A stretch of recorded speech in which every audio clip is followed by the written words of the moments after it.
One of the most important forces that we're going to study in this class is gravity. So before we start solving problems using Newton's second law, it's important to understand some basic things about gravity. So the first thing to say about gravity is that it is the weakest of the four fundamental forces that we know of. These forces are gravity, electromagnetic force, the weak force responsible for radioactive decay, and the strong force which is responsible for holding the nucleus of the atom together. Now when we say that gravity is the weakest of the four fundamental forces, so to understand how weak, let's take a look at this. We have a magnet that we're using to hold a piece of metal in place. So clearly this is happening near the surface of the earth, and the piece of metal is going to experience two forces. One is the force of gravity, the other one is the force due to the magnet. We all know that using a small magnet, we can hold a piece of metal in place. Now think about this. It takes only a very small magnet to overcome the force of the whole planet Earth acting on this piece of metal. See, that's how strong is the electromagnetic force compared to the gravitational force. A small magnet can defeat the force of gravity due to the whole planet. Now gravity, however, even though it's weak, it has an important advantage. Gravity is always attractive, which is related to the fact that mass is always a positive number. Any asteroid that falls to Earth, for example, would increase the mass of the Earth, but most likely it will not change the charge of the Earth, the electric charge of the Earth. And this is because this rock that is falling on the Earth probably has as many positive charges as it has negative ones. The universe most likely has a net charge of 0, which means that the matter in the universe is equally divided between positive and negative charge. But then again, the electromagnetic force is so much stronger than the gravitational force that it would take an incredibly small percentage of the atoms of the Earth to have a net charge, and the Earth would just blow itself to pieces because of the repulsion between the charges. Now Newton was the first person to realize that there was an attractive force between all objects in the universe. He called this force gravitational force, and he correctly deduced its properties. He deduced that from the effect of this force on the motion of the moon around the Earth, that the force between the Earth and the moon should depend on several factors. One is the mass of the Earth, another one is the mass of the moon, and the third important one is the distance between the Earth and the moon. In general, he deduced that if you had two masses, m1 and m2 nearby, near each other, then there will be an attractive force between those two masses. Mass 2 would attract mass 1 with a force F2 on 1, and mass 1 would attract mass 2 with a force F1 on 2. The magnitude of these forces, they are equal in magnitude, and its magnitude is equal to g m1 m2 divided by d squared. So m1, the product of the masses in the numerator, and in the denominator, the distance between the center of the masses squared. The constant g is called the gravitational constant, and it is equal to 6.67 times 10 to the minus 11 newtons meter square over kilogram square. So this is another way to see that the gravitational force is a very weak force, since the constant g is such a small number. Now let's talk about the gravitational force on you, a person standing on the surface of the Earth. You are at a distance equal to the radius of the Earth from the center of the Earth. You experience a force Fg, which according to Newton's universal law of gravitation is equal to g, the mass of the Earth, divided by the distance from you to the center of the Earth, which is the radius of the Earth, square times your mass. The quantity in parentheses, if you calculate it, if you input the mass of the Earth, the radius of the Earth, and g, you get 9.83 meters per second square. Then this multiplied by the mass gives you the gravitational force on your body. Now if you correct for the fact that the Earth is spinning and you're spinning with it, that therefore you have a centripetal acceleration due to the rotation of the Earth, then you can get an effective gravitational acceleration equal to 9.8. This is the number that we're going to be using in this class.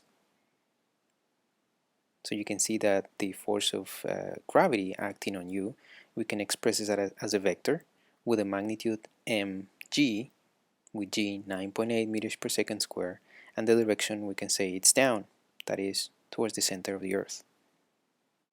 So now let's use this to figure out the acceleration of an object that is in free fall. That is the acceleration of an object when the only force acting on it is the force of gravity. We know from Newton's second law that the sum of the forces acting on the object should be equal to the mass times the acceleration. Now the only force acting on the object, if it's in free fall, it's the force of gravity. And this force, Fg, should therefore be equal to the mass times the acceleration vector. Now the direction, let's talk about the direction. The direction of the gravitational force is down, as we said before, towards the center of the Earth. So if we use coordinate axis in the usual way with the x parallel to the ground and the y perpendicular, then we can express the force of gravity as a vector of magnitude mg and direction minus j, unitary j. So we can write minus mg j hat equals the mass times the acceleration. Notice that the mass is on both sides of the equal sign, which means you can cancel it. And the result is that the acceleration of this object will be minus g in the direction j hat. So 9.8 meters per second square downwards. The important thing to realize is that the mass cancelled, and therefore the acceleration is independent of the mass. So Newton was the first one to be able to prove Galileo's hypothesis about all falling objects experiencing the same acceleration. Just to make sure that you understand this, let's compare the force, mass, and acceleration of two different objects, one small and one big. If you compare the gravitational forces on two objects, one small and one big, then clearly the gravitational force is very different. The force on the small object is smaller than the force on the bigger object. However, this does not imply that the heavier object is going to fall faster, that it's going to accelerate faster towards the ground. And the reason is that if you look at the acceleration of each one of these objects, for the small one you will take the small force, you will divide it by the small mass, and you will get its acceleration, a1. If you replace the value of the force of gravity, which is proportional to the mass, you see that there's no dependence on mass for the acceleration. The mass is cancelled, and the acceleration for the little object is simply g downwards. For the bigger object, of course, you have a bigger force, but when you divide the bigger force by a big mass, you get an acceleration that is the same as before. Again, the mass is cancelled, and you end up with an acceleration equal to g. So even though the bigger object has a bigger mass pulling it down towards the Earth, that bigger force has to accelerate a bigger mass. So the fact that free-falling objects accelerate at the same rate is a direct consequence of Newton's universal law of gravitation, which tells us that this force is proportional to the mass of the object.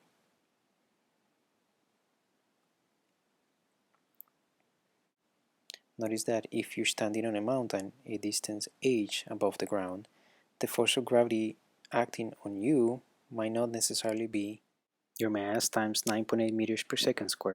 That's because from Newton's universal law of gravitation, we have a dependence on the distance between you and the center of the Earth. The distance would be the radius of the Earth plus the height of the mountain. So that means that the gravitational acceleration will be dependent on how high you are above the ground. But now let's see how different would that be from the acceleration on the surface of the Earth. If you replace the value of the radius of the Earth, which is 6.4 times 10 to the 6 meters, then you see that even at a height of 6,000 meters, which is 3.75 of a mile high, the correction to the acceleration of gravity at that height would only be 2 parts in 1,000. So this tells you that even if you are standing at the top of Mount Everest, G equals 9.8 meters per second squared is a very good approximation. If you were to bring your bathroom scale to the top of Mount Everest and you stand on it, a typical bathroom scale would not even be able to show a difference between your weight at sea level and the weight at the top of Mount Everest. So from now on, we will use G equals 9.8 meters per second squared for the acceleration of gravity, and we will use that the gravitational force is equal to the mass times G 9.8 meters per second squared.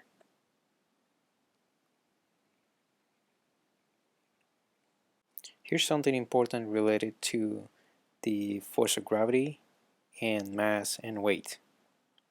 First thing to say is that mass and weight are not the same thing. It's important to keep in mind the difference. Mass is an intrinsic property of an object, whereas weight depends on the gravitational force acting on the object and also on whether the object is accelerating or not. Let me explain that. Weight is something that you cannot feel directly. What you feel is the contact force between your feet and the ground. If you have a small weight, then the contact force, which we're calling here N, is small, and if you have a bigger mass, then the contact force between you and the ground is going to have to be bigger to compensate for the force of gravity acting downwards. But notice that if the floor on which you're standing suddenly disappear, you and the person who's bigger would be suddenly weightless. You would still have the force of gravity acting on you, but there would be no contact force at your feet. In this situation, you and your bigger friend are both weightless. So because of this, it makes sense to define weight as the contact force between you and the surface underneath you. So we can say that weight is the reading on the scale on which you're standing. This reading depends on the contact force between you and the scale. So if we define weight this way, notice that your weight would change in an elevator when the elevator is accelerating. This I'm going to explain some more in the next video. Another way in which your weight might change is if you go to a different planet. Notice that the contact force between your feet and the ground on the moon will be 1/6 of the contact force between you and the ground on planet Earth. This is because on the moon, the gravitational force is 1/6 of the gravitational force on Earth. So even though on Earth and on the moon you still have the same mass, because the gravitational attraction has changed, your weight would be different. So to summarize, weight depends on the gravitational attraction between you and an astronomical object nearby, such as the Earth, and whether you are accelerating or not.